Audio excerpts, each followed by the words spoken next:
There's some people who say that they never fall in love, and they tend to go from one partner to another.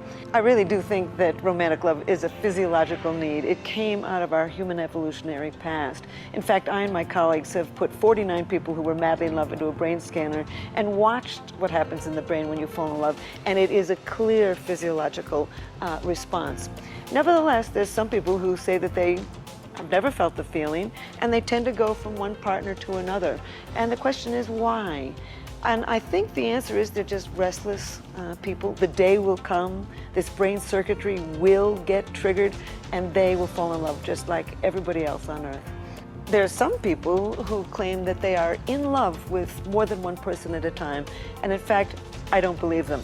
I think we've evolved three distinctly different brain systems for mating and reproduction. One is the sex drive, the second one is that intense romantic love, and the third is attachment, that sense of calm and security you can feel for a long-term partner. And it's entirely possible to feel deep attachment for one individual while you feel intense romantic love for somebody else, while you feel the sex drive for a whole range of people.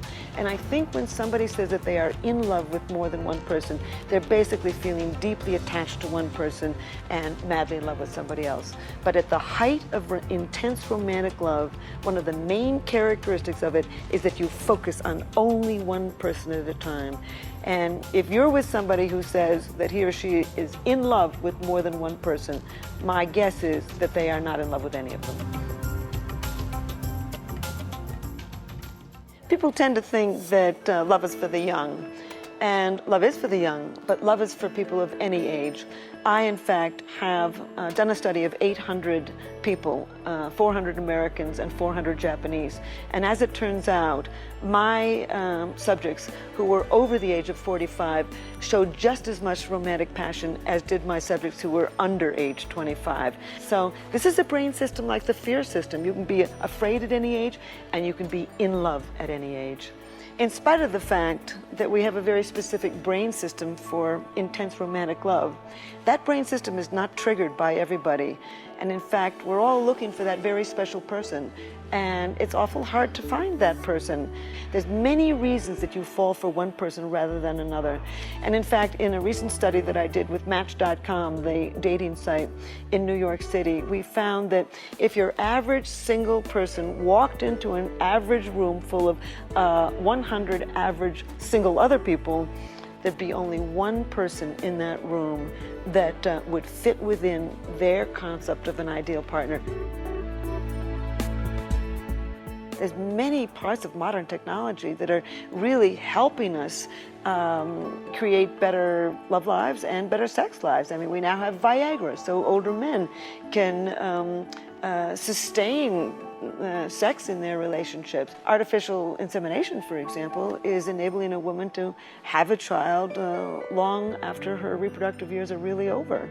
And in fact, with contraception, women are able to plan when they want to have children.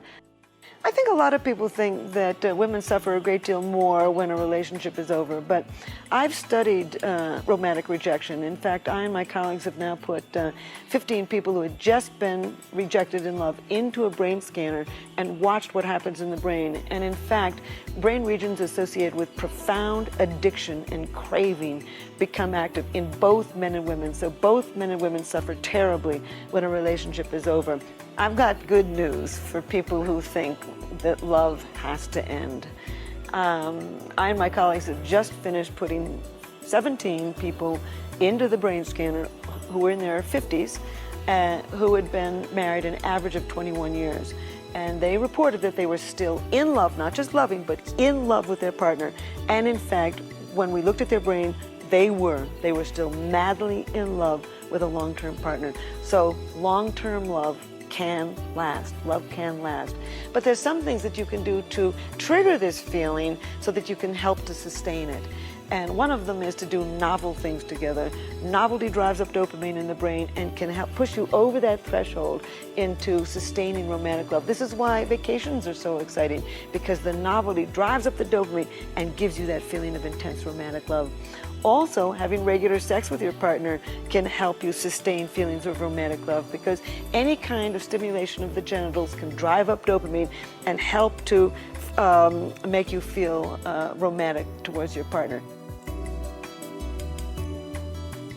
In my most recent book, which is called Why Him, Why Her, which is not yet published in Mexico, I have come to believe that we've evolved 4 very broad personality styles, and that the chemistry involved with this personality styles naturally draws you to some people rather than another. So we are coming to understand so much more about the chemistry of love. And in fact, once you know what you're looking for and who you are and who you're going out with, and some basic things about their basic body chemistry, you can reach them on levels that will really increase your satisfaction in love.